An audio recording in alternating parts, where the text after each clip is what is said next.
everyone, welcome back to my channel. If you're new, kindly like, subscribe and share this video with your friends.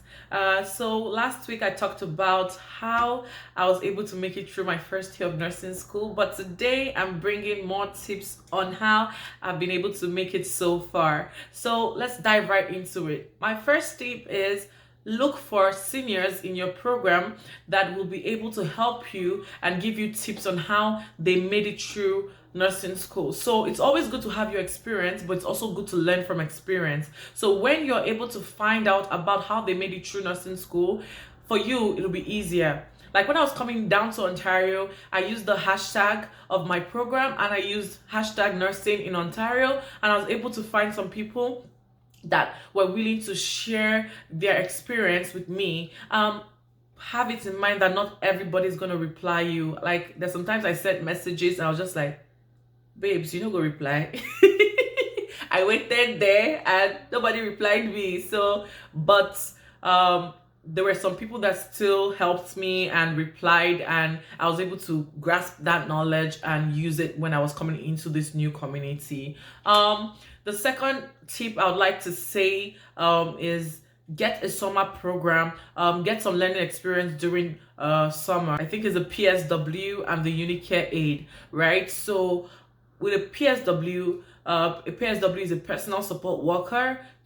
They can work in the home with older adults, or they can work in long-term care homes, or they just act as a personal support to people that have disabilities or people that need help, right? So like with that, you get learning experience in geriatrics, and you also get learning experience overall on how to take care of older adults. So yeah, that's the second tip. I would say get a summer placement, get clinical skills as much as possible. The top tip I would like to talk about is ask your professors for help.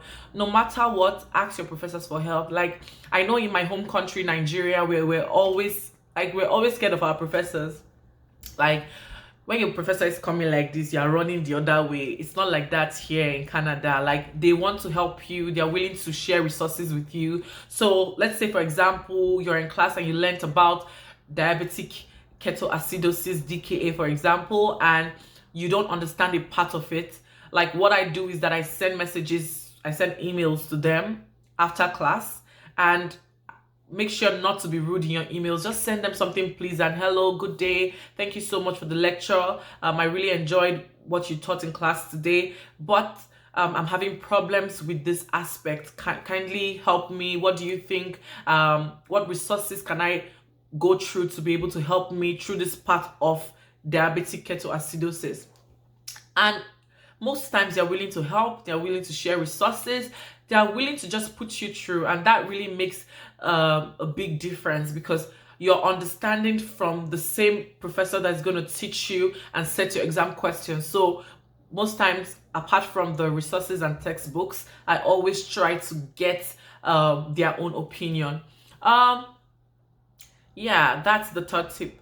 Another tip is practice questions. Whatever you do, just make sure you get like UWorld, Kaplan, or other NCLEX study questions. I know for some people, they like waiting till the end or before they have their NCLEX to study for their board exams. But for me, I think what would really help, or what actually helps me, is to check what we did in class that day, navigate it into UWorld or into an NCLEX practice book, and find out what they've taught, and also reading the rationale behind it. So you might not see that same exam question in NCLEX, but you are able to understand the question itself, the rationale behind the question. So always do practice questions, because they give you an idea of how the board exams are going to be, and you don't even have to wait that long after you finish school to be able to take your board exam. So it's two in one. You're able to practice what they taught in class, you're able to review the NCLEX book, and you're also able to practice for the board exams or the NCLEX exams in future. So yeah, get the review book, get UWorld, Kaplan, or Saunders. Yeah, those textbooks have really been of great help to me so far. And yeah, like I said, practice questions daily.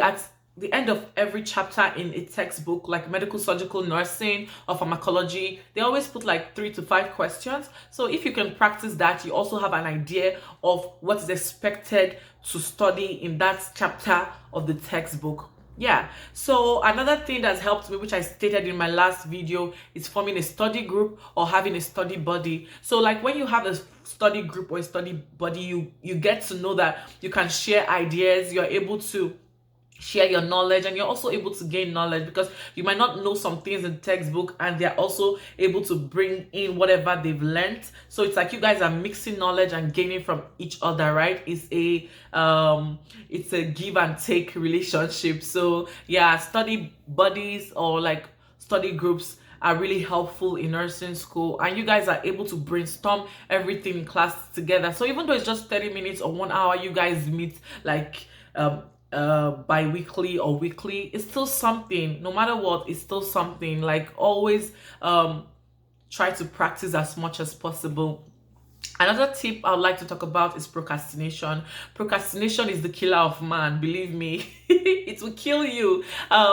Procrastination is actually not good, even in the real world setting. But like when you're in nursing school and you have lots of assignments every day, when you procrastinate, you're piling up those assignments, and at the end of the day, you end up rushing through your work and you might not get a good mark. So for my program, we have like research papers to write for every course, and we also have assignments due almost every week. So imagine piling this up every time. You end up submitting like an half-baked assignment and you might not get the score required. I'm talking based on experience, because the first time it happened to me, I was surprised. I was like, these people really got me this time. But after like finding a pattern of, taking time to study the assignment and breaking it down into parts, I was able to navigate through that. Another topic I would like to talk about is developing good study habits. So no matter what, just try to familiarize yourself with what works for you. So some people love reading in the evenings and some like reading in the mornings, but like you might like reading in the afternoon, right? You might not be an early morning riser or late bed riser. I don't know how they say it, but like whatever works for you, man. Don't try to copy people. Don't try to like say, oh, this person reads in the evening, I want to read in the evening. Maybe it will be able to stick. Just practice, just go with the flow and see what works for you, right? Like what works for you might be listening in class and doing it after class. Like let's say you have MedSurg, for example, and you're listening to MedSurg and you're done with class. Practicing after class might be able to give you like a breakthrough of what you just did in class, right? You might be able to say, okay, this is what the teacher just said, let me apply that to my reading now, right? And that might stick. So find what works for you. Don't copy anybody. Another thing I like to talk about is taking breaks. Breaks are really good, like be it exercising, traveling, going downstairs to chill in your house, or just mingling with friends or going to your friend's house. Just that mental health is really important in nursing school. Like if you don't have that mental health, if your mental health is not in check rather, and you don't have that mental health balance, you might find yourself struggling even though you're the best student. So like make sure your mental health is in check and take breaks as much as you can. I know it's really hard, especially when you have lots of assignments to do, but like make sure you take breaks. Then what I would like to talk about again is reading to comprehend. Like make sure you read to comprehend. Don't just do it and say, okay, I want to cram and pour. They call it cram and pour. Don't cram and pour, because at the end of the day, it's going to hit you. It's going to still hit you because you have board exams in the future and you have to apply this in a clinical setting. So if you're reading to cram and you're la cram de la pour, it's going to do you shaggy. It's going to hit you. So read to comprehend. Make sure you have that knowledge resting, even though it's 10% every day. Make sure you have that knowledge and build on the knowledge, right?